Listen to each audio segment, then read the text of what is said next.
مجھے یقین ہے اس کا کہ کام کرنے والوں کے آپس کے افتراق کا اثر ساری دنیا کو توڑ کر رکھ دے گا۔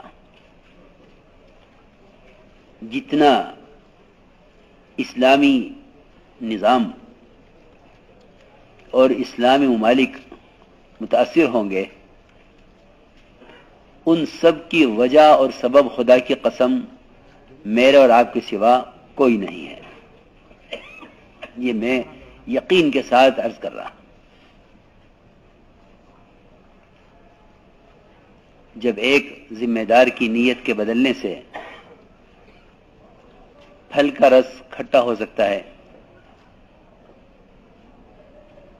تو وہ کام کرنے والے جن پر عالمی ذمہ داری سمجھی جاتی ہے، ان کی نیتوں کا اثر سارے عالم پر کیا پڑے گا، اس کا اندازہ ہمیں خود کر لینا چاہیے۔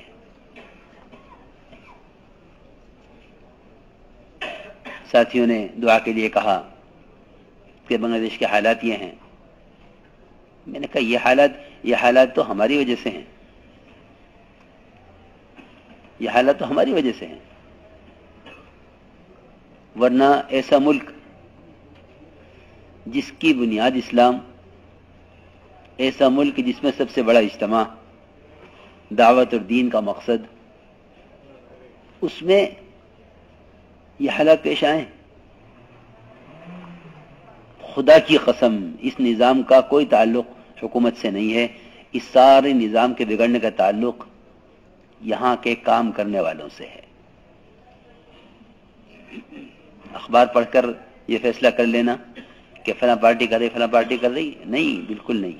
صرف کام کرنے والوں کے افتراق کی وجہ سے امت میں افتراق ہوگا، اور کام کرنے والوں کی اجتماعیت کی وجہ سے امت میں اجتماعیت ہوگی۔ اس کے علاوہ خدا کی قسم کوئی تیسری بات نہیں ہے۔ اس کے علاوہ خدا کی قسم کوئی تیسری بات نہیں ہے۔ اس کے بیانات صرف مطالعے کے لیے رہ گئے ہیں ساتھیوں کے پاس۔ کبھی ان بیانات سے اپنے آپ کو متہم نہیں کیا، اپنے آپ پر تہمت کبھی نہیں لگائی کہ یہ ہماری وجہ سے ہو رہا ہے۔ اس لیے میرے محترم دوستو، یہ بات نہیں ہے کہ اگر ہماری وجہ سے کاموں کا نقصان ہوا تو ہم کام سے بیٹھ جائیں گے، نہیں، اتنا نہیں ہے۔ اتنا ہوتا تب یہ معاملہ آسان تھا۔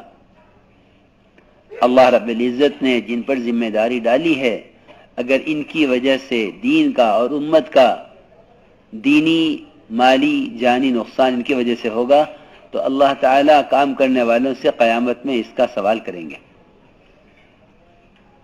کلکم راع وکلکم مسئول عن رعیتہ، کہ تم میں کا ہر ایک ذمہ دار ہے اور اس سے اس کے ماتحتوں کے بارے میں سوال ہوگا۔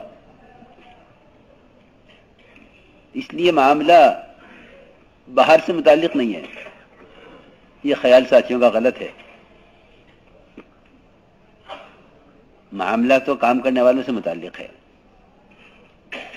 میں نے عرض کیا، جب ایک امیر کی نیت کے بدلنے سے باغ کے پھل کا رس کھٹا ہو سکتا ہے، تو جو ملکی امیر ہے، وہ ذمہ دار جو کام کو لے کر چلنے والے ہیں، ان کی نیتوں کے عالم پر کیا اثرات پڑیں گے۔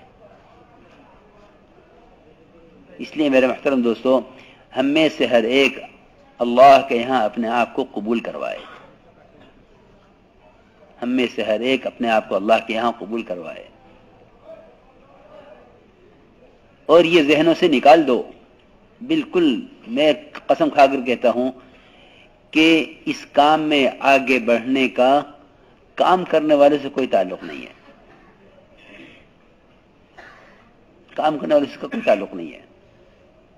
نہ کوئی کسی کے ذریعے آگے بڑھ سکتا ہے، نہ کوئی کسی کو آگے بڑھا سکتا ہے۔ کام براہ راست اللہ کا ہے، انتخاب اللہ خود فرماتے ہیں۔ اللہ یصطفی من الملائکۃ ورسلا من الناس، اللہ خود انتخاب کرتے ہیں کہ مجھے کام کس سے لینا ہے۔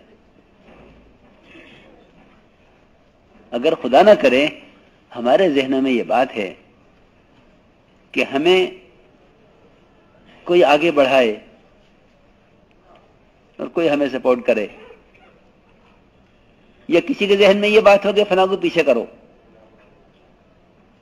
تو کسی کو آگے بڑھانے، کسی کو پیچھے ہٹانے کا اس کام میں کسی کو اللہ نے اختیار دیا ہی نہیں ہے، بالکل نہیں۔ اس کا میں کہہ رہا ہوں کہ قرآن نے اس کی گنجائش ہی نہیں ہے کہیں کہ کوئی کام کرنے والا کسی کے ذریعے آگے بڑھ جاوے یا کوئی کام کرنے والا کسی کے ذریعے پیچھے ہٹا دیا جاوے۔ قرآن نے اس کی گنجائش، بھائی کلیم ادھر آ جاؤ، قرآن نے اس کی گنجائش کہیں نہیں چھوڑی۔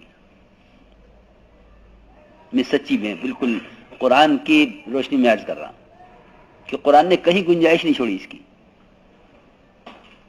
کہ دین کی اور دعوت کی محنت میں کوئی کسی کو آگے بڑھا دے، کوئی کسی کو پیچھے ہٹا دے۔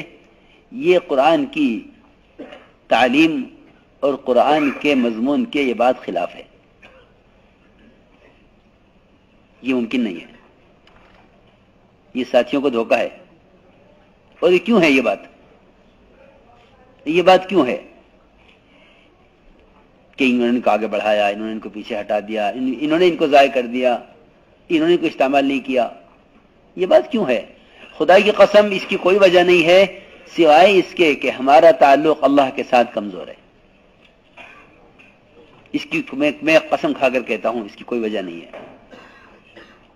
سوائے اس کے کہ ہمارا تعلق اللہ کی ذات کے ساتھ کمزور ہے، کیونکہ یہ ممکن نہیں ہے کہ جس کو اللہ لائے اس کو کوئی روک دے۔ انبیاء علیہ السلام کن حالات میں بھیجے گئے ہیں کہ آپ کے خاندان سے لے کر متعلقین دوستوں تک دور قریب والا کوئی قبول کرنے کو تیار نہیں ہے، کوئی ماحول ہی نہیں ہے نبی کے بھیجنے کا، لیکن اللہ منتخب کرتے ہیں اور اللہ منتخب کر کے بھیجتے ہیں۔ تو میری یہ بات آپ حضرات دل میں اتار لینا اور یاد رکھنا کہ اس کام میں کوئی کسی کو نہ آگے بڑھا سکتا نہ پیچھے ہٹا سکتا، کیونکہ یہ راستہ محض سیاست کا ہے۔ وہاں روزانہ بنتے ہیں، روزانہ ٹوٹتے ہیں، روزانہ اٹھتے ہیں، روزانہ گرتے ہیں۔ جی ہاں، یہاں یہ قصہ ہی نہیں ہے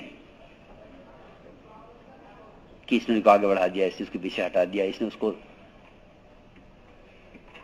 مقام دے دیا، اس نے اس کو مقام سے گرا دیا۔ یہاں یہ قصہ ہی نہیں ہے۔ کیوں؟ اس لیے کہ حدیث میں آتا ہے کہ جب اللہ تعالیٰ کسی بندے سے محبت کرتے ہیں تو اس کو اپنی محبت کا اعلان فرشتوں میں فرماتے ہیں، فرشتوں میں اللہ خود اعلان فرماتے ہیں کہ اے فرشتوں، میں فلاں ابن فلاں سے محبت کرتا ہوں، تم بھی اس سے محبت کرو۔ فرشتوں میں اللہ خود فرماتے ہیں، فرشتوں سے۔ پھر فرشتے نیچے کے آسمان والوں سے کہتے ہیں، وہ آسمان والے نیچے والے آسمان سے کہتے ہیں، وہ آسمان والے نیچے والے آسمان سے کہتے ہیں، وہ آسمان والے نیچے والے آسمان سے کہتے ہیں۔ ہر آسمان پر اس کا اعلان ہوتا ہے کہ فلاں ابن فلاں سے اللہ محبت کرتے ہیں، لوگوں تم بھی اس سے محبت کرو۔ پھر حدیث میں ہے ثم يدعو له القبول في الارض، پھر زمین میں اس آدمی کی مقبولیت کو اتار دیا جاتا ہے۔ بہت آسان راستہ ہے کہ بجائے اپنے آپ کو آگے بڑھانے کے لیے مخلوقی خوشامد کرو کہ اپنے آپ کو آگے لانے کے لیے اللہ کے ساتھ معاملہ ٹھیک کر لو۔ جی ہاں، تو کوئی شکایت کسی سے ہوگی نہیں، کسی سے کسی کو شکایت ہوگی نہیں، اور اللہ تعالیٰ ایسے حالات میں آگے لائیں گے کہ لوگ حیران ہوں گے کہ یہ کون ہے، کہاں سے آ گیا۔ یہ انتخاب اللہ کی طرف سے ہوتا ہے، اس لیے ہماری بات یاد رکھنا ہے۔ بھائی موبائل بند کر دو خدا کا واسطہ، کسی کا بھی، یہ سب سے بڑی مصیبت یہ ہے۔ تو آپ حضرات اچھی طرح سنیں دھیان سے بات کہ اس کا مخلوق سے اس کا کوئی تعلق نہیں ہے، اس کا تعلق براہ راست خالق سے ہے، کیونکہ جو شخص اللہ کے یہاں اپنا مقام دیکھنا چاہے دنیا میں کہ میرا اللہ کے یہاں کیا مقام ہے، وہ یہ دیکھ لے کہ اس کا اس کے بندوں کے درمیان کیا مقام ہے، وہ یہ دیکھ لے کہ اس کا بندوں کے درمیان کیا مقام ہے۔ اس لیے میں نے عرض کیا کہ اللہ کے یہاں اپنے آپ کو قبول کروا لو،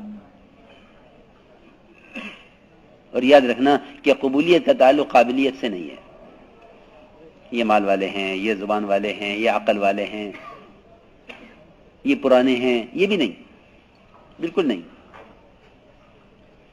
پرانا ہونا بھی قبولیت کی علامت نہیں ہے، میری بات ذرا دھیان سے سننا۔ ہم تو کام کرنے والوں کی مدت کو گنتے ہیں کہ انہیں تبلیغ میں اتنی مدت ہو گئی ہے،